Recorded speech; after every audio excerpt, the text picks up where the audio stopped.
way you guys just kind of came in and just flowed with that. That's good stuff. Good stuff. We're going to receive an offering. Now today we're asking really for two different things.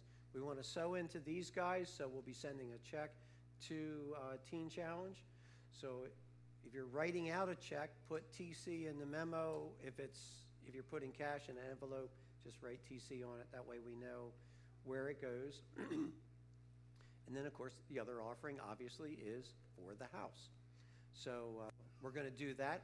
And first service, Mike and Virginia gave the marriage minute. And today they had to leave. So Linda and I are up to do the marriage minute, or 2 minutes. So we're going to do that now. So come up. I want to introduce my lovely wife, for those of you that don't know her.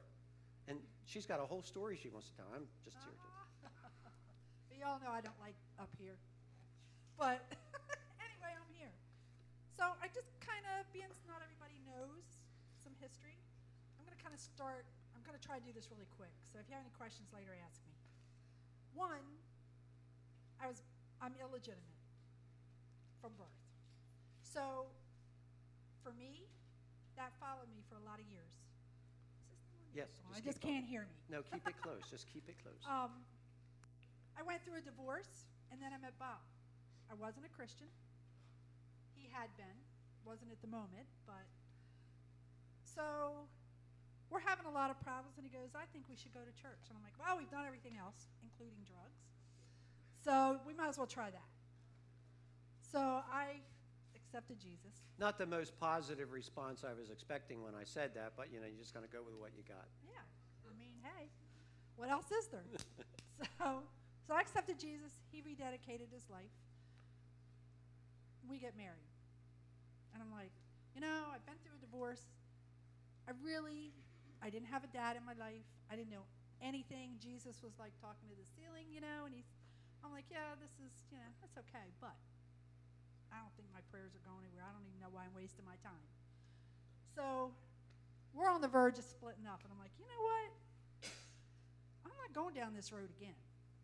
And it wasn't because of him, because he was a great guy. He loved me through all my, excuse my language, crap. So I just started asking God, I said, you have to put a love in my heart for him that I don't have. I don't know how to have it. I don't even know where to begin. And, of course, I didn't share any of that with him. I didn't want him to know it.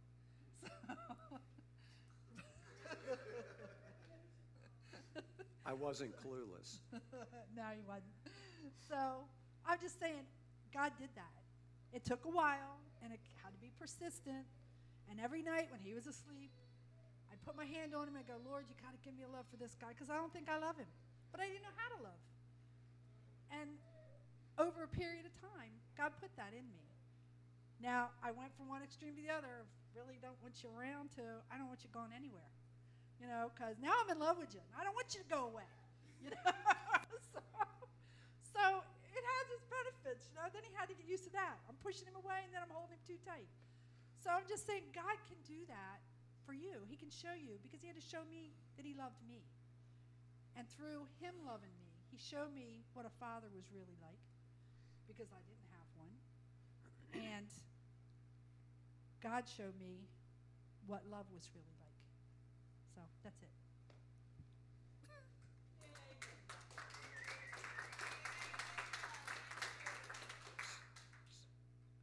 So to recap,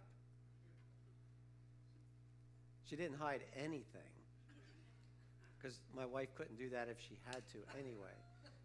And so in those early years, you live in the realm of tension.